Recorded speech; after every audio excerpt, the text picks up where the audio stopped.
Muito bem, uma boa noite a todos, bem-vindos aqueles que aqui estamos, bem-vindos também aqueles que nos seguem a partir desta transmissão na internet, através da Igreja Adventista, do canal do YouTube da Igreja Adventista de Setúbal. É mais uma vez um prazer estar consigo aí em sua casa e podermos estudar a Palavra do Senhor.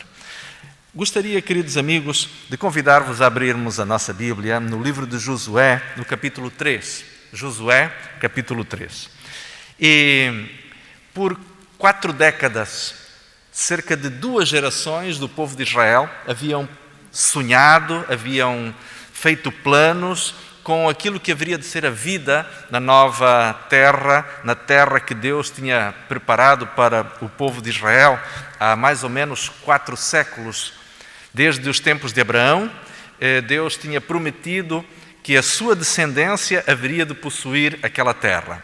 E agora o povo de Israel, que já há cerca de 40 anos tinha saído do Egito, estavam agora justamente acampados naquelas que eram as fronteiras geográficas da terra de Canaã. A Bíblia diz-nos no capítulo 3 que o povo se encontrava acampado na região de Sitim. Sitim era uma região de planície que ficava justamente dentro daquilo que era considerado o território da terra de Moabe. Ficava mais ou menos a sudeste da Canaã, da terra ou da área geográfica compreendida como a terra de Canaã. E desta forma, então, ali estavam os israelitas, acampados há vários meses. Nos últimos tempos, uma série de acontecimentos tinham se sucedido em que tinha morrido Moisés, o líder histórico do povo de Israel. A Bíblia diz também que há, portanto, agora a tomada de liderança da parte de Josué, e com tudo isto o povo estava justamente num período de impasse. Estavam acampados há largos meses naquela região, estavam na expectativa de que efetivamente pudessem passar para o território de Canaã. Eles conseguiam ver a terra de Canaã, conseguiam contemplar muito daquilo que era a sua geografia, que era a exuberância da sua vegetação, mas ainda se encontravam numa região que já começava a fazer parte, portanto, da região do deserto. E a Bíblia diz-nos que por todo este tempo o povo de Israel estava, portanto, expectante. Eles tinham passado o último inverno justamente no deserto. E apesar de ser uma região desértica, não quer dizer que o inverno naquela parte do mundo não seja também rigoroso e que coloque, diríamos assim, desafios sérios às pessoas que passavam pela estação mais fria do ano. Agora, a grande realidade é que eles estavam efetivamente muito perto de obterem o seu objetivo. Será que voltariam novamente a recuar? Será que haveria algum deslize espiritual que representaria o regresso do povo de Israel a mais um período de peregrinação pelo deserto? Bem, finalmente Deus falou com Josué. Assim como Deus falava regularmente com Moisés, agora o Senhor vai se dirigir àquele homem também para lhe dar orientações específicas, muito claras a respeito do que o povo de Israel deveria fazer. E no capítulo 3, nós a certa altura encontramos o Josué a dar uma orientação ao povo de Israel que tinha que ver especificamente com algo que Deus lhe tinha dito. Josué capítulo 3, o verso 6, e diz: "E falou Josué aos sacerdotes, dizendo: Levantai a arca do concerto, passai adiante deste povo. E levantaram, pois, a arca do concerto e foram andando diante do povo." Se nós continuarmos a ler, vamos perceber que a orientação que Deus tinha dado aos sacerdotes, ou melhor, mais especificamente a Josué, para depois ele orientar os sacerdotes, era de que a arca da aliança deveria ir cerca de 1 quilômetro à frente do povo de Israel. E por que razão? Existem aqui vários aspectos e lições espirituais que nós devemos ter em mente. Se a arca fosse a cerca de 1 quilômetro à frente, visto que se tratava de uma região de planície e que o ângulo de visão, o horizonte de visão era bastante amplo, isto permitia que, mesmo o povo em deslocação, pudesse, ainda que estando as pessoas lá no final da fila, daquele grande cortejo de várias dezenas ou centenas de milhares de israelitas caminhando pelo deserto, qualquer uma das pessoas poderia, à distância que estava, ver lá adiante do cortejo, ver a Arca da Aliança. Isto permitia ao povo de Israel perceber uma coisa muito simples e importante, é que eles eram continuamente dirigidos pelo Senhor. Semelhantemente a nós hoje, nos tempos modernos, como povo de Deus, nós não temos uma arca visível para nos conduzir. Mas de alguma forma nós temos a certeza de que Deus continua adiante de nós. Deus continua a guiar o seu povo. E é importante que cada cristão, que cada pessoa que aguarda ver Jesus regressar a este mundo, tenha esta noção de que os seus olhos, o seu foco tem que estar colocado no Senhor e em tudo aquilo que a sua vontade representa. Quando pensamos no fato de que foi a Arca da Aliança que deveria ficar a esta distância, servindo como uma baliza, como um ponto de orientação para os israelitas, era importante também recordarmos aquilo que a Arca da Aliança representava e aquilo que ela transportava. A Arca da Aliança era o objeto mais precioso do santuário.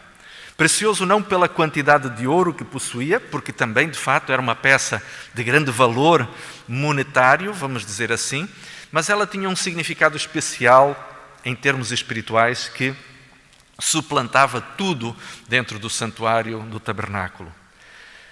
Era sobre a tampa da Arca da Aliança, onde estavam aqueles dois querubins, numa atitude, diríamos assim, de grande reverência, que se encontrava a expressão da glória de Deus no meio do povo.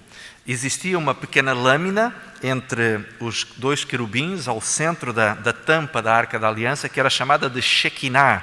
E esta lâmina, esta porção de ouro, resplandecia com uma luz que era própria.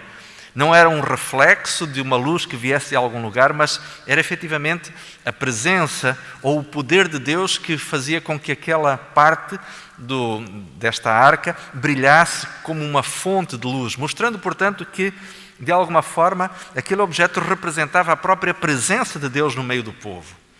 Mas, dentro da arca, existiam 3 elementos que o povo de Israel sabia que ali estavam e que representavam algo que era muito importante para a própria história do povo de Israel. Primeiro, dentro da Arca da Aliança estavam as tábuas dos 10 mandamentos. Aquela segunda via que Moisés tinha trazido do Monte Sinai, porque a primeira edição dos 10 mandamentos, Moisés tinha simbolicamente, tinha quebrado fisicamente, mas que simbolicamente representava a apostasia do povo de Israel, e desta forma, então, ao Moisés descer do alto do Monte Sinai, mais ou menos uns 40 anos antes, e ter visto o povo de Israel adorar aquele bezerro que tinha sido construído enquanto ele estava a receber da parte de Deus orientação, naqueles cerca de 40 dias que esteve no topo do Monte Sinai, quando Moisés chegou e viu o povo, ele partiu diante do povo as tábuas, aquelas 2 placas com os 10 mandamentos, para mostrar ao povo, para dramatizar diante do povo exatamente aquilo que o seu ato de idolatria estava a fazer com a aliança que eles haviam acabado de celebrar com Deus há pouco mais de um mês.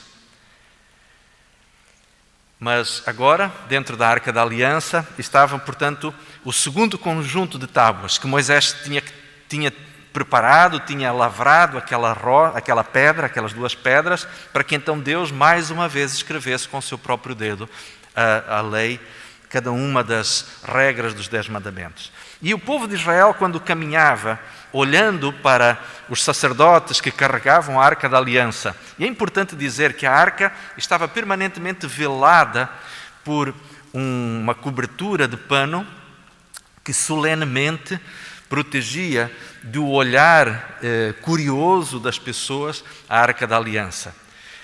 Isto porque, visto que no meio da arca, ou no centro da tampa da arca, se manifestava a glória de Deus, qualquer ser humano que a contemplasse, naturalmente acabaria por ser fulminado pela contemplação justamente do poder, da glória de Deus que ali emanava.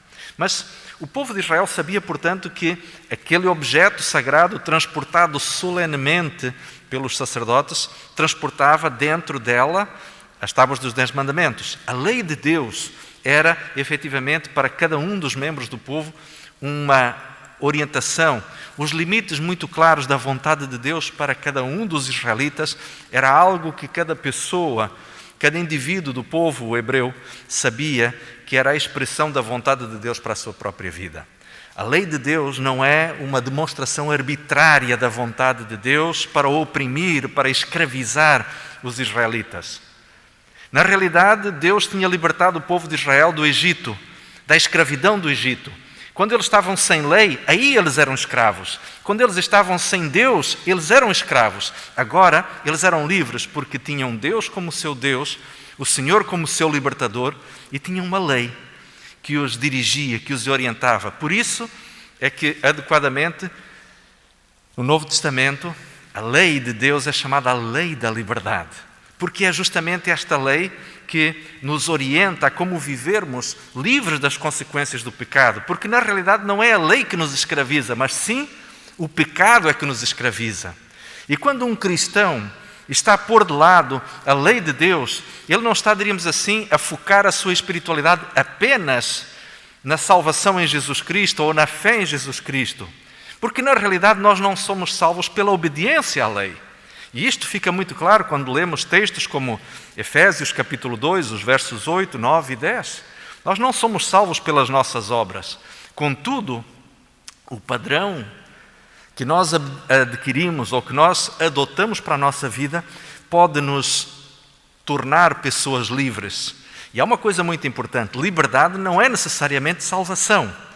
A obediência à lei de Deus livra-nos de muitos problemas. A obediência a Deus coloca-nos em sintonia com a vontade de Deus. A obediência à lei de Deus abre-nos a oportunidade para nós vivermos uma vida de transformação do nosso caráter em que gradualmente o nosso ser interior começa a assemelhar-se ao ser, à mente, ao coração de Cristo.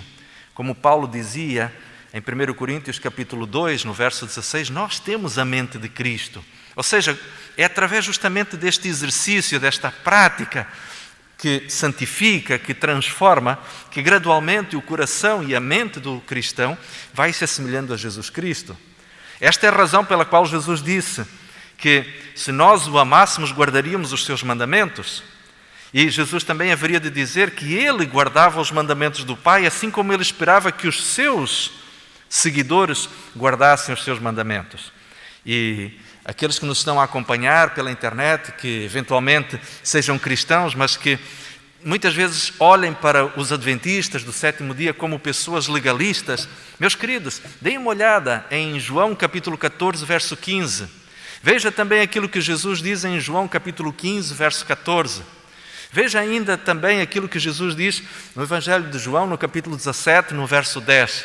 Em todos estes textos, Jesus mostra de forma muito clara que a obediência não é uma forma de nós ganharmos a salvação, mas é uma maneira de nós, efetivamente, trabalharmos o coração de maneira que ele se assemelhe no processo de transformação, no processo de santificação à vontade de Deus. Obedecer os 10 mandamentos não é um meio para sermos salvos. Obedecer aos 10 mandamentos é uma forma de nós alinharmos, aprumarmos a nossa vida de acordo com a vontade de Deus. Por isso o povo de Israel tinha a arca como mira no seu horizonte. Mas a Bíblia diz-nos ainda que existia uma segunda coisa dentro da arca da aliança, que era uma tigela de maná. E esta tigela de maná, ela representava justamente aquele pão que desde os primórdios da saída do povo de Israel do Egito, está contado lá em Êxodo, no capítulo 16, quando Deus deu orientação ao Moisés e ao povo para que soubessem efetivamente como é que deveria ser colhido o maná e em que circunstâncias é que este maná deveria ser colhido. Interessantemente, este maná representava o cuidado, a providência de Deus cada dia para o seu povo. Deus não desamparava aquela nação. Deus permitiu que aquele povo fosse para o deserto, mas foram para o deserto porque Deus os mandou. E se Deus os mandou, o Senhor deveria ser responsável pela manutenção, pela subsistência deste povo. Querido amigo, talvez muitos de nós neste momento estejamos a passar por experiências que se assemelham a desertos na nossa vida. Quem sabe esteja a falar neste momento para pessoas que estão a passar por dificuldades financeiras, pessoas que estão a viver problemas de saúde, dificuldades emocionais, problemas de família. Talvez alguém esteja neste momento a sentir que a sua vida é um deserto. Estes dias, estes últimos meses têm sido efetivamente um jornadear pelo deserto. Mas a grande realidade, queridos amigos, é que se Deus nos está a guiar e se nós estamos a procurar fazer a sua vontade e por alguma razão o nosso percurso neste momento está a passar por lutas e por dificuldades, nós não podemos esquecer que o maná que ia dentro da arca representa justamente o sustento de Deus, o amparo do Senhor, a providência do Senhor. É verdade que Deus não é o causador do sofrimento. Deus não é Deus que faz com que as famílias se separem. Não é Deus que faz com que patrões injustos oprimam os seus empregados. Não é Deus que manda a doença ou a praga para cima das pessoas. Mas a realidade é que, e Deus na sua grande sabedoria, muitas vezes permite que certas coisas aconteçam na vida dos seus filhos, para que estas coisas possam ser usadas na providência do Senhor para os ajudarem a crescer espiritualmente. Queridos, não se aprende a ter paciência lendo um livro, nem se desenvolve a fé escutando sermões. É verdade que a palavra de Deus diz que a fé vem pelo ouvir e ouvir a palavra de Deus, mas a grande realidade é que a fé prática desenvolve-se justamente no meio das lutas e das dificuldades da vida. A paciência exercita-se justamente nos momentos em que nós precisamos confiar em Deus e esperar em Deus. Nós não podemos desenvolver humildade apenas lendo um livro ou assistindo a um workshop. É exatamente na experiência da vida. E, por vezes, o Senhor permite que você e eu vivamos recorrentemente problemas que já vimos algumas vezes. E sabem, deixem-me dizer-vos uma coisa. Quando nós, com alguma frequência, temos o mesmo tipo de problemas, a nossa pergunta não deveria ser como que um desafio a Deus. Senhor, por que isto? Como se estivéssemos de alguma forma a discutir, a debater, a avaliar Deus como um ser injusto que está, diríamos assim, a testar-nos com provas que são desnecessárias. Não. Talvez nós devêssemos perguntar-nos a nós mesmos o seguinte: será, Senhor, que eu ainda não aprendi a lição que deveria aprender com esta provação, com esta tribulação? Às vezes há pessoas que frequentemente passam por problemas de relacionamentos e acham que o problema está com os outros, mas talvez o problema esteja com elas. Talvez alguém que passe por dificuldades relacionadas com, por exemplo, com situações no emprego. Nem sempre todos os cristãos são alvo de preconceito religioso. Há cristãos, por vezes, que são despedidos, não necessariamente porque tenham tido problemas com o sábado ou com algum outro princípio bíblico. Às vezes o problema está no seu próprio caráter, no fato de não serem, talvez, profissionais tão competentes. Não é o fato de eu ser cristão que me faz com que haja problemas e dificuldades. Muitas vezes, eu, pelas minhas próprias falhas de caráter, pelas minhas limitações pessoais, também posso estar a passar por problemas recorrentes, repetidos. E nesta ocasião é importante que nós entendamos e façamos a Deus a pergunta: Senhor, será que vivi isto há uns meses atrás, agora estou a viver novamente, está a repetir-se novamente a mesma história? Senhor, será que eu ainda não aprendi a lição que Tu me querias ensinar? E esta é uma lição, uma questão muito importante que nós devemos efetivamente nos fazer esta pergunta. Mas não podemos esquecer de uma coisa que é superiormente importante. É que o sustento e a providência de Deus estão sempre ao alcance daqueles que com humildade desejam fazer a sua vontade. O Salmo capítulo 37, verso 25, Davi diz: fui moço e já agora sou velho, mas nunca vi o justo, nem a sua descendência a mendigar o pão. E aqui não se refere apenas às questões de natureza material, mas Deus também está a dizer-nos, através das palavras do idoso Davi, que a providência de Deus está ao alcance de todos aqueles que estão dispostos a confiar nele, que estão dispostos a colocar a sua vida em sintonia, em alinhamento com a vontade de Deus. Esta é a lição que o maná nos ensina. Deus providencia o alimento, mas providencia tudo aquilo que é necessário para o ser humano, para que a sua vida possa ter efetivamente um cariz de significado e de propósito. Mas dentro da Arca da Aliança ia um terceiro elemento muito importante. E o povo, quando olhava para o horizonte, para o caminho a seguir, e olhava para a Arca, sabia que lá dentro ia também a vara de Arão que tinha florido. Algumas semanas, já talvez mais de um mês atrás, nós estudámos este episódio. Está no livro de Números. Quando a Bíblia está no livro de Deuteronômio, quando a Bíblia conta que a certa altura houve ali um debate de liderança espiritual e algumas pessoas, que inclusive muitas delas também faziam parte da própria família de Arão, candidataram-se à função de sumo sacerdote. Deus, bondosa e pacientemente, aceitou que este processo pudesse ter continuidade.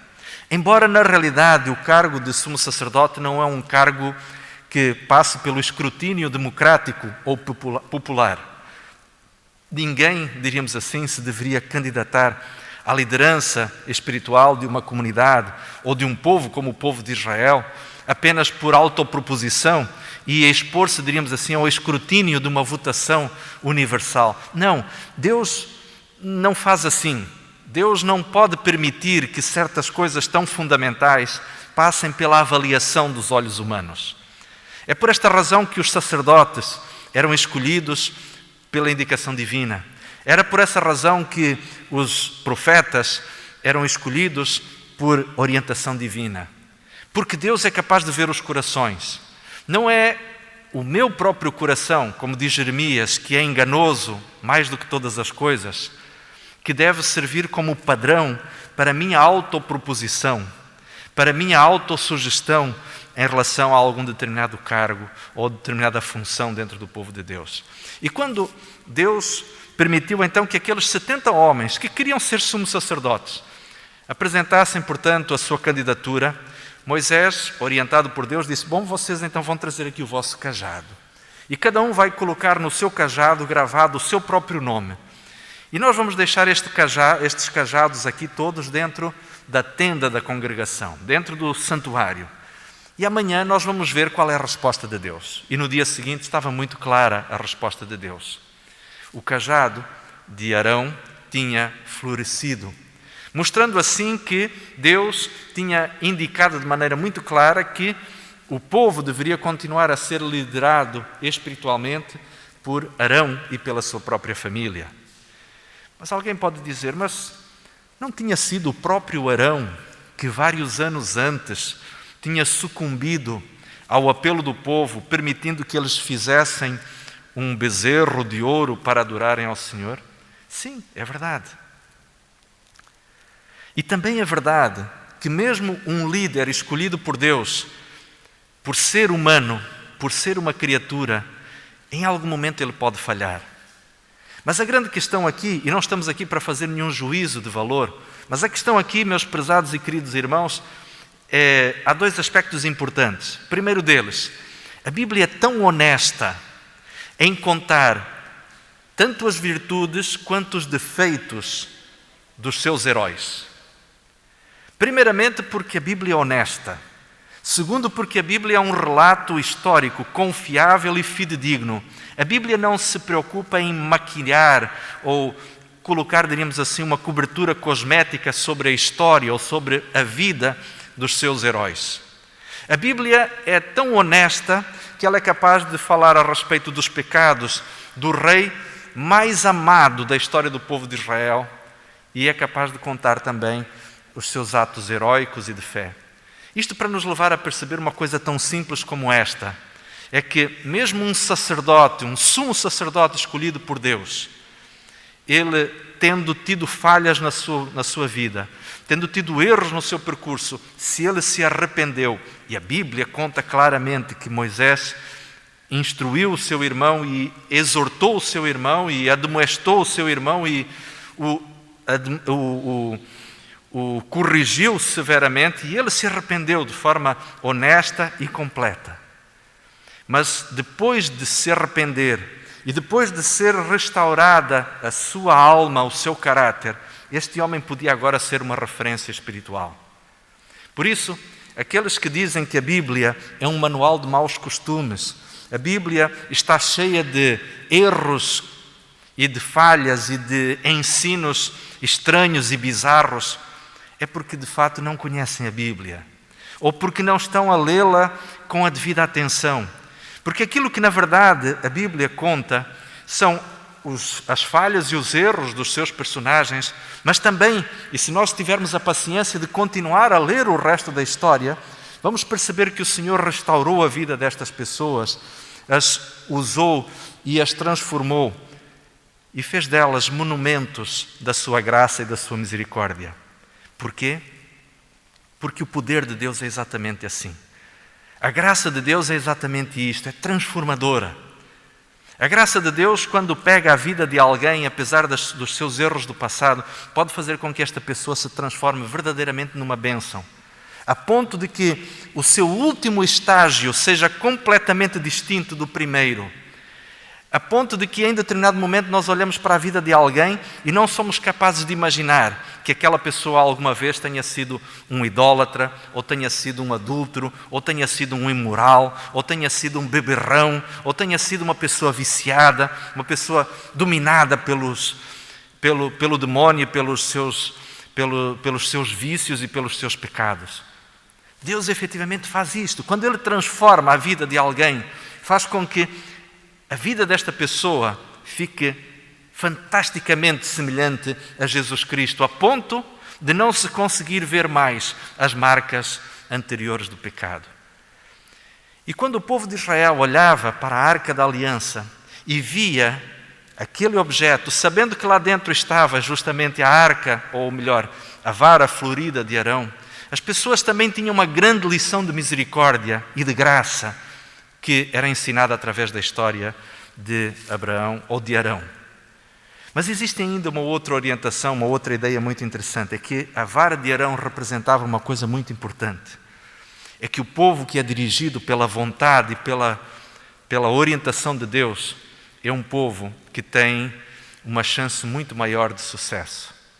Aqueles que rejeitam a orientação profética, que rejeitam a orientação da Bíblia, são pessoas que estão-se a colocar num terreno de insegurança e de pobreza espiritual. Nós não podemos esquecer as palavras de Josafá, que vários séculos mais tarde haveria de dizer quando a cidade de Jerusalém estava cercada pelos exércitos assírios. Ele haveria de dizer: crede no Senhor Deus e estareis seguros. Crede nos seus profetas e prosperareis. Confiar em Deus e ouvir a voz dos seus profetas é sinal de segurança e de prosperidade. E o povo de Israel, quando olhava para a Arca da Aliança, que a cerca de 1 quilómetro de distância deles, servia-lhes justamente como esta importante lição, que eles deveriam sempre estar disponíveis para ouvir a voz de Deus e a orientação dos seus profetas. Esta era uma das lições que aquela vara florida também ensinava. Mas Deus disse a Josué: Josué, agora é hora de pôr o povo em marcha. E a Bíblia diz-nos no verso 15, estamos em Josué, capítulo 3, verso 15, e quando os que levavam a arca chegaram até o Jordão, os pés dos sacerdotes que levavam a arca se molharam na borda da água, porque o Jordão transbordava e todas as suas ribanceiras e todos os dias da cega. Algumas pessoas poderiam ter pensado: puxa vida, passámos 30 anos, aliás, 40 anos no deserto. Por que temos que seguir para Canaã justamente nesta hora em que as neves do Monte Hermon estão a derreter e o rio Jordão está, diríamos assim, com uma enxurrada tremenda? Nós não poderíamos esperar mais 2 ou 3 meses? Deixar, diríamos assim, chegar o verão, quando a água do rio estava tão baixa que até as crianças podiam passar a pé, até seria, quem sabe, divertido as crianças chapinharem os pés naquelas lagoas que o Rio Jordão formava quando, na época da estiagem, estava mais baixo. Mas Deus tinha um propósito. E quando Deus diz alguma coisa, Ele tem sempre uma razão. Quando Deus nos orienta a fazermos uma determinada coisa, pode ser que nós não entendamos porquê. Mas Deus tem um propósito, tem uma razão. Quando Deus disse ao povo que era para eles seguirem, deu ordem de marcha para que atravessassem o Rio Jordão, que estava 4 ou 5 ou 10 vezes mais caudaloso do que o seu normal, é porque ele tinha um propósito. Ele tinha um plano, e este plano consistia em mostrar o seu poder. A geração anterior de israelitas tinha passado pela monumental experiência da travessia do Mar Vermelho. E esta geração não poderia entrar na terra de Canaã sem mais uma vez contemplarem uma experiência semelhante. Passarem a seco por um rio caudaloso que se mostrava ameaçador naquela altura do ano. Estávamos, portanto, no iniciozinho da primavera. E agora era o momento em que os sacerdotes deveriam avançar corajosamente em direção às águas revoltas e geladas ainda do Rio Jordão. E quando eles então puseram os pés na água, diz a Bíblia, que as águas se sustiveram. Já estamos no capítulo 4 e no verso 4, Josué continua dando orientações ao povo. Chamou, pois, Josué a 12 homens que escolhera dos filhos de Israel. Homens fortes, homens corpulentos, homens de grande capacidade física, porque eles tinham uma missão. Naquele momento, diz o verso 5, passai adiante da arca do Senhor vosso Deus, ao meio do Jordão, e levante cada um uma pedra sobre o seu ombro, segundo o número das tribos de Israel, para que isto seja um sinal entre vós, para que os vossos filhos no futuro, ao perguntarem, dizendo, que vos significam estas pedras? Então lhes direis que as águas do Jordão se separaram diante da arca do concerto do Senhor. Passando ela pelo Jordão, separaram-se as águas do Jordão. E assim estas pedras são para sempre por memorial dos filhos de Israel. E agora então, enquanto os sacerdotes estavam no meio do Rio Jordão, parados, esperando que todo o povo passasse, largas dezenas ou até centenas de milhares de pessoas, em um grande cortejo, atravessando o Rio Jordão. Provavelmente aquela travessia deve ter demorado horas. E enquanto isso, uma barreira invisível segurava a água do Rio Jordão. A sul, o rio tinha-se escoado em direção ao Mar Morto. E agora as pessoas estavam passando. E ali no meio, corajosa e de forma intrépida, estavam os sacerdotes, segurando a arca, o símbolo da presença de Deus no meio do povo. Neste momento, o povo não tinha diante de si a arca, eles passavam pela arca. Porquê? Porque a presença de Deus representava que ela estava justamente ao lado deles. Davi, alguns séculos mais tarde, haveria de escrever, ainda que eu passe pelo vale da sombra da morte, não temerei mal algum, porque tu estás comigo. E ali estava Deus ao lado do seu povo, de forma poderosa, de forma invisível, mas que se materializava justamente naquele objeto, transportado solenemente por cada um daqueles 4 sacerdotes. A Bíblia diz-nos que agora aqueles 12 homens escolhidos das tribos de Israel deveriam cada um deles pegar numa pedra e levá-la para o lugar onde eles haveriam de acampar.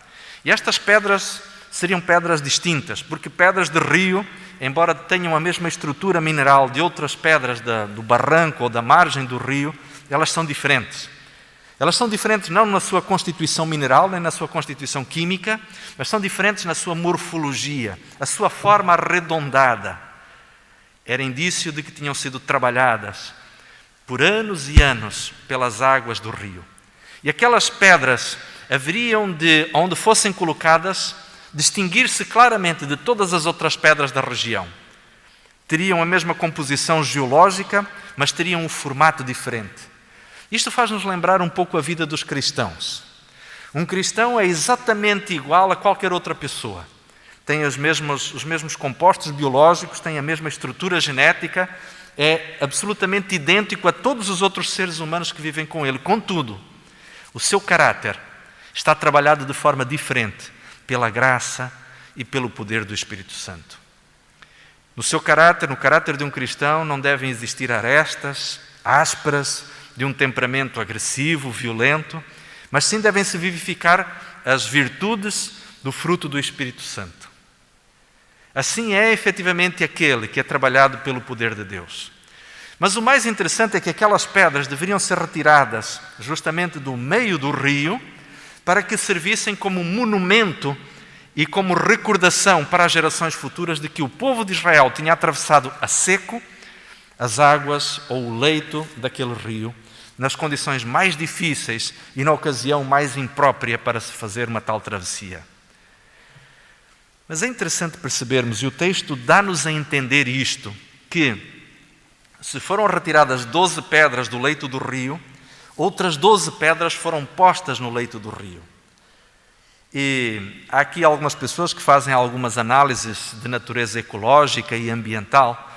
Não vamos por aí, mas a verdade é que se foram retiradas 12 pedras do leito do rio, outras 12 foram postas no local, como monumento, no local exato, onde os sacerdotes tinham estado junto à muralha de águas que o rio tinha formado. E desta forma, então, a Bíblia nos diz que, verso 19, já estamos no capítulo 4, no verso 19, diz: E subiu, pois, o povo do Jordão ao dia 10 do primeiro mês, e alojaram-se em Gilgal, da banda oriental de Jericó. Há uma coisa muito interessante nesta data. Talvez os irmãos, nem sei se todos prestaram atenção nisto, mas o dia 10 do primeiro mês era o dia em que o cordeiro pascal era reservado, era retirado do meio do rebanho. Se nós formos a Êxodo capítulo 2, vamos encontrar ali todas as orientações relacionadas com a preparação da Páscoa. E embora a Páscoa fosse celebrada no dia 14 do mês de Nisan, que era o primeiro mês do calendário religioso judaico, que equivale mais ou menos entre meados do mês de março e o início do mês de abril, embora, diríamos assim, a Páscoa fosse celebrada no dia 14, mas 4 dias antes, no 10º dia, o cordeiro de 1 ano, sem manchas, do sexo masculino, era retirado do meio do rebanho para ser preparado para o sacrifício, para ser, portanto, morto no dia da Páscoa. E ali estava o povo de Israel, a atravessar o rio Jordão, justamente no dia em que o cordeiro deveria ser separado para a Páscoa. Ali estavam eles a entrar na terra de Canaã, no tempo em que representava simbolicamente que Cristo deveria vir a este mundo para ser, portanto, oferecido em sacrifício à humanidade. De alguma forma, eles estavam a tomar posse daquilo que Jesus Cristo havia conquistado e conseguido para eles. É verdade que a vinda de Cristo a este mundo não habilitou apenas o povo de Israel a tomar posse da terra de Canaã, mas habilitou-nos a todos nós, o Israel espiritual, a você e a mim, que somos israelitas espirituais, por termos aceitado Jesus Cristo como nosso Salvador. A sua morte habilita-nos a nós podermos sonhar não com a Canaã terrestre, mas com a Canaã celestial. Esta que não mana apenas leite e mel, mas cujo rio da vida oferece vida eterna àqueles que beberem das suas águas. A árvore da vida, este fruto fantástico que vem desta árvore, que produz a cada mês uma nova safra de frutos, este fruto também tem o poder de dar existência eterna àqueles que dele se alimentarem. E no verso 22, nós encontramos ali a conclusão, portanto, desta história. E depois diz Moisés: E fareis saber aos vossos filhos, dizendo: Israel passou em seco pelo rio Jordão. Esta história deveria ser contada de geração em geração, de maneira que o povo de Israel nunca esquecesse algo fantástico que Deus tinha feito nas suas vidas. E, queridos amigos, quando a Bíblia nos diz, quando a Bíblia nos exorta, é que nós devemos ter um espírito de gratidão, que devemos orar com uma atitude de ações de graças. Quando a Bíblia nos diz que nós nos devemos regozijar e agradecer e ter um espírito de gratidão para com Deus permanentemente, a Bíblia está-nos a dizer, em outras palavras, que o adubo da fé é efetivamente este conjunto de atitudes. Uma pessoa que não tem espírito de gratidão não pode ter fé.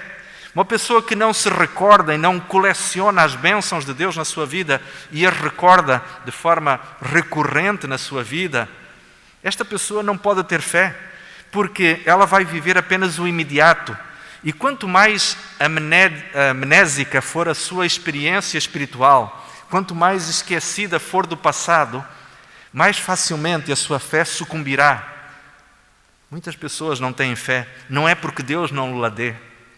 Efésios capítulo 2, verso 2 diz que a fé é um dom de Deus. E se Deus dá esse dom a todas as pessoas para que todas se possam salvar, então quer dizer que aqueles que não têm fé ou não a receberam de Deus, mas isto é mentira, porque a Bíblia diz que todos recebem da parte de Deus fé, ou então foi porque estas pessoas não a desenvolveram naquilo que é a sua competência, na sua prática. E meu querido irmão e amigo, você que nos está a ouvir, nós que aqui estamos, nós não podemos esquecer esta importante e solene verdade. A menos que nós nos esqueçamos a forma como Deus nos guiou no passado, nós não teremos fé suficiente para sustentar-nos diante das provações presentes e das futuras. Porque Deus é um Deus lógico, é um Deus coerente, é um Deus racional. E a fé não é simplesmente uma expectativa ou uma esperança. Fé não é pensamento positivo. Ontem falávamos um pouquinho sobre isto também. Fé também não é a esperança de alguma coisa que nós gostaríamos que acontecesse, mas que, enfim, apenas temos a esperança que aconteça. Não.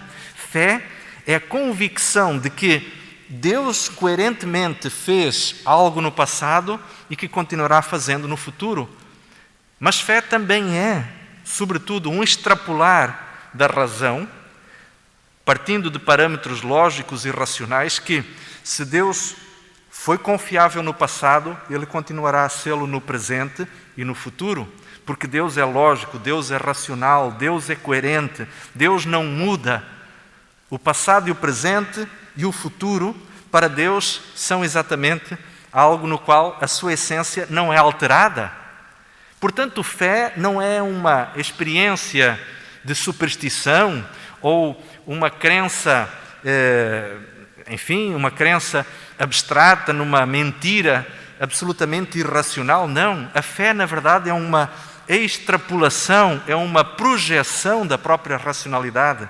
Eu posso não entender os métodos de Deus, eu posso não saber como Deus vai fazer com que o meu salário dure até ao final do mês, eu posso não entender como Deus vai fazer com que os recursos limitados que temos possam ser abençoados para que eu possa continuar a viver sendo fiel a Deus, por exemplo, devolvendo ao Senhor os dízimos, mas ao mesmo tempo eu não sei como é que matematicamente isto vai acontecer, sendo fiel a Deus numa coisa e confiando de que Ele vai fazer com que eu continue a viver com dignidade o resto do mês, pagando as minhas contas, fazendo as coisas da forma certa. Nós podemos não entender, mas a realidade é que se Deus nos abençoou no passado, Ele promete que se lhe formos fiéis, Ele compensará também. Nós não sabemos como é que Deus faz estas coisas, mas a verdade é que nós, se estivermos dispostos a viver a experiência de fé, o Senhor contemplará, o Senhor complementará, o Senhor realizará efetivamente aquilo que é a sua promessa. Porque Deus é racional, porque Deus é fiel, porque Deus é coerente com as suas promessas.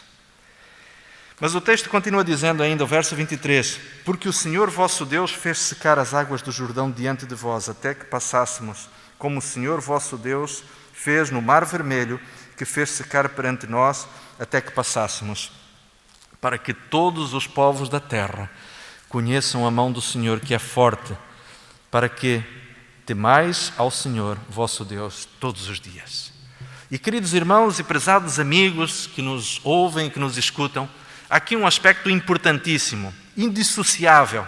Esta história não era apenas um marco para a vida daquela geração. Esta história era para ser contada às gerações seguintes. Esta história era para ser contada mais do que aos filhos e aos netos, era para ser divulgada a toda a humanidade. Não para que os israelitas fossem tidos como um povo excepcionalmente abençoado e privilegiado por Deus, mas para que as pessoas entendessem que sob aquele povo de Israel pesava agora uma solene responsabilidade, que era a de evangelizar o mundo, com a ideia, com a mensagem de que existe um Deus bom que quer salvar cada pessoa. E queridos amigos, a mensagem de Josué capítulo 4, verso 24, foi-nos apresentado em um outro momento, por uma outra pessoa também, chamada Josué, ou Yeshua, ou também Jesus. Em Mateus capítulo 28, nos versos 18, 19 e 20, este mesmo homónimo de Josué, o verdadeiro Jesus, ou o verdadeiro Josué, que veio ao mundo para nos salvar, ele haveria de dizer o seguinte: é-me dado todo o poder no céu e na terra. Portanto, ide, ensinai a todas as nações, batizando-as em nome do Pai, do Filho e do Espírito Santo, ensinando-as a guardar todas as coisas que vos tenho mandado. E eis que estou convosco todos os dias até à consumação dos séculos. Queridos amigos, hoje nós não temos um altar de pedras redondas tiradas do meio do rio. Hoje nós não temos um monumento monolítico feito de pedras que foram trazidas do leito do Rio Jordão. Mas nós temos algo mais impressionante do que isto para mostrar ao mundo. Temos a mensagem de um Deus que nos amou de tal forma que enviou o seu Filho a este mundo para que todo aquele que nele crê não pereça, mas tenha a vida eterna. Esta é a mensagem que Deus tem para nós.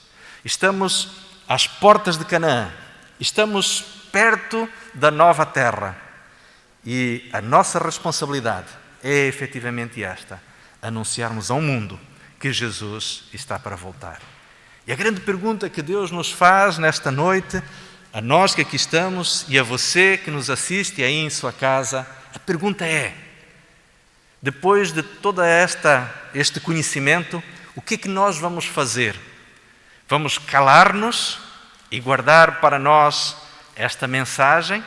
Ou vamos anunciar aos nossos vizinhos, aos nossos amigos, aos nossos familiares, aos nossos colegas de trabalho, que este mundo que está a sucumbir ecologicamente, financeiramente, socialmente, em termos de saúde pública, estamos, enfim, tremendamente provados. Há uma solução, e a solução é Jesus. Que o Senhor nos abençoe, que o Senhor possa usar-nos como instrumentos de proclamação da sua graça e da sua salvação. Amém.